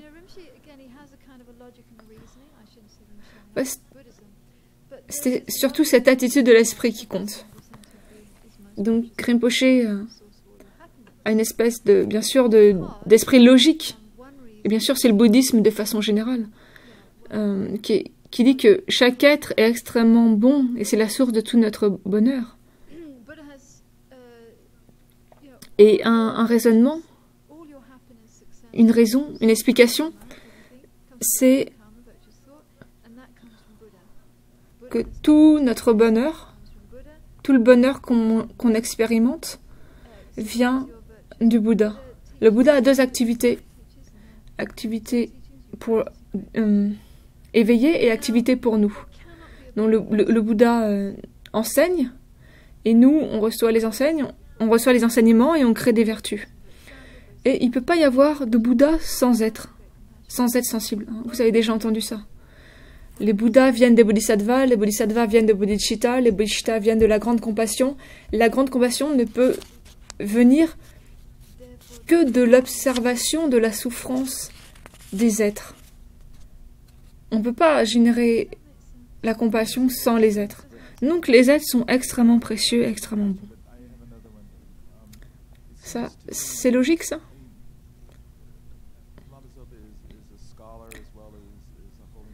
Donc il y a une deuxième question.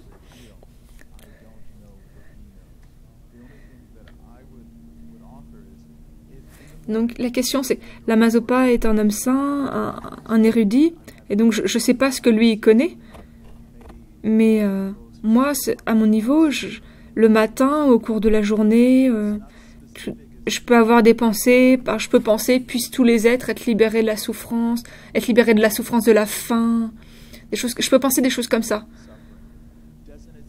Est-ce que ça, c'est pas très spécifique, mais est-ce que ça peut marcher, que ça peut fonctionner? Est-ce que ça aide quand même les êtres qui souffrent de penser comme ça? Ça veut quand même pas dire qu'on peut pas faire ça. En Vénérable Saradi, Rinpoche a répondu à votre question la nuit dernière. Juste penser à Bodhicitta, le simple fait de générer Bodhicitta, avoir une pensée de Bodhicitta, c'est plus bénéfique que faire des offrandes à tous les Bouddhas Bodhisattvas. Simplement le fait d'avoir la pensée de Bodhicitta. Donc Rinpoche a dit, imaginez si vraiment vous les aidez réellement les êtres. Imaginez à quel point c'est incroyable. Donc encore, on en revient à ça. Tout vient de l'esprit, ça dépend de l'esprit. Tout vient du fait d'avoir une pensée vertueuse.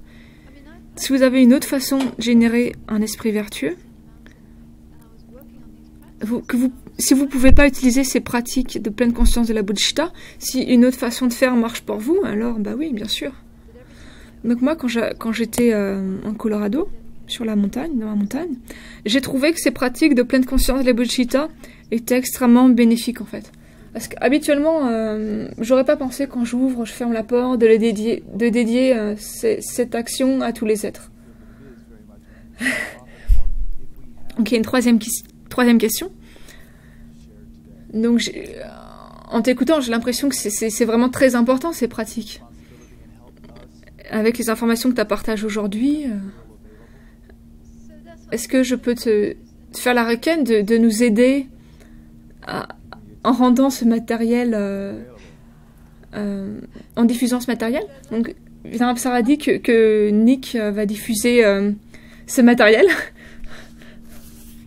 Et l'étudiant demande quel moment le livre va être publié. Est-ce qu'on a une deadline? Donc en fait, il y a déjà énormément de matériel déjà en ligne.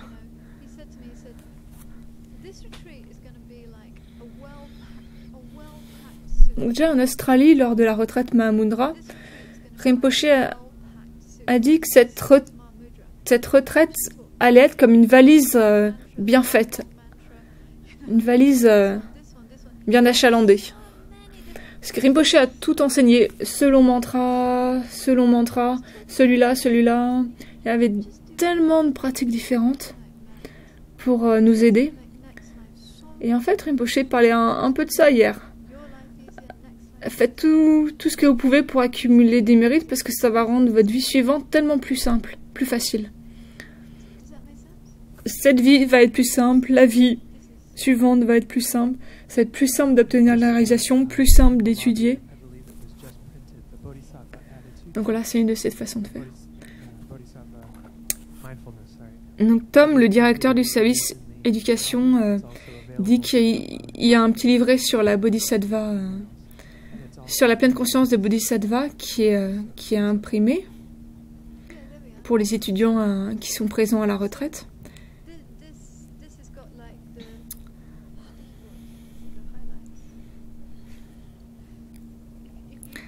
Donc c'est le petit livret que Venerable Sarah montre.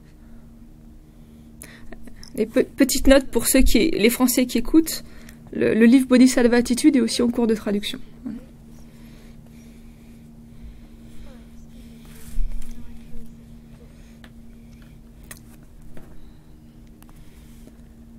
Donc merci tout le monde. Ensuite, maintenant j'ai refermé le livre.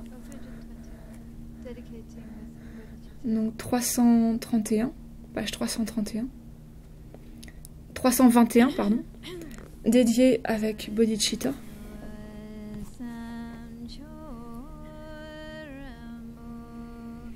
Chotsem Chorembo Chema Gemanan